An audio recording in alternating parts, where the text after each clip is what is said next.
been a ride. I guess I had to go to that place to get to this one. All right, one moment your life can be in perfect working order, and in an instant it can change for the worse.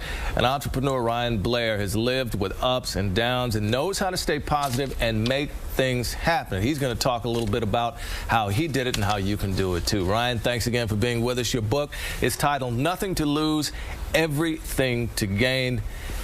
What does that title mean to you? You know, it's a mindset. So it's a mindset that I had when I was on the streets and when I lived, in boys' homes and I was in juvenile hall.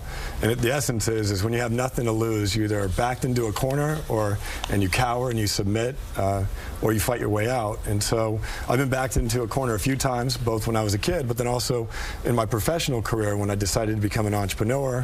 When the recession hit, I had to apply that same mindset. Now, it's your mantra. Why do you think so many people don't live with that mindset today? I mean, there's a lot of fear out there, fear of the unknown too. Yeah, you know what? Fear is it's a trap, and people are domesticated, so to speak. So, they're comfortable. And if they just realize that they have nothing to lose, these middle-class folks that are, they think they have something to lose. They think that their reputation with their neighbors or their credit or their Louis Vuitton luggage or whatever it is worth holding on to. If they just ventured out there, started a business, took action, they'd realize there's a better life. Let's talk about your story. You write in the book, to start it off, you pretty much say you didn't start at the bottom, but it didn't take you long to get there. Tell me about your story. Well, the bottom is something that a lot of people can relate to right now, and I hit it when my dad disappeared when I was 13 years old the first time.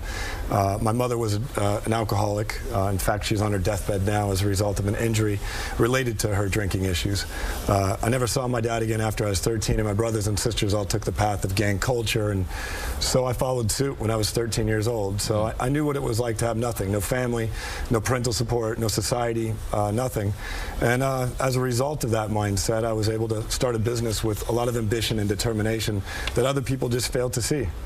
You even have, if I remember reading correctly, you even have a picture that you commissioned someone to paint of an AK-47 in your house right now to remind you of what you used to carry on the streets. Yeah, well, that's the whole Nothing to Lose brand, right? The idea is you have to remember where you came from. And now I'm in a position where, I'm successful. My company did $231 million in sales last year and growing. Where did it turn around for you? Mentorship is probably the #1 thing that everyone needs, and that's why I wrote the book. I wanted to be a virtual mentor to some people, but it turns around in the form of education. The biggest inequality in America today is a lack of equal education. And so that's my mission, is to teach people the subject of entrepreneurship. When you had nothing, what was the most important thing to you then? And now that you have pretty much everything you want, what's the most important thing to you now? It's the same thing. It's faith. It's, my faith that the story I've been through, the pain I've been through, and the reality that I've lived, both good and bad, is for a purpose greater than myself. Now, there's a lot to talk about in this book. I would definitely suggest people go pick it up. You actually talk about turning your life around. You had your first tech company at 21. I mean, obviously there were mentors in your life. What was the biggest influence you think that made you wake up and say, you know what, I can do better? Well, I was sitting down with John Wooden, the ex-UCLA famed legendary coach, and he told me, Ryan, it's time to go pro. And that was when I wrote the book. That was when I decided to turn Bisalis into a public company through a transaction with a group called Blair.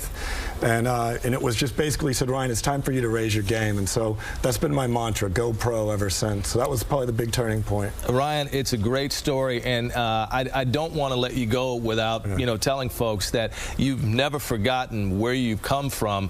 Tell me about your charity work. You've got 90% of your profits, you say, that you're pledging to charity. No, so I'm pledging 100% of the profits from the book to charity. Right. I work with Master P in a charity called Urban Born that teaches entrepreneurship to the kids. But I'm pledging all my assets to charity when I go because, frankly, the world has given me so much. I want to give back. Wow. Ryan Blair, we appreciate you coming in. The book is called Nothing to Lose, Everything to Gain. Get it. You'll learn from it. Ryan, thanks again for being here. We appreciate it. All right, we'll be back.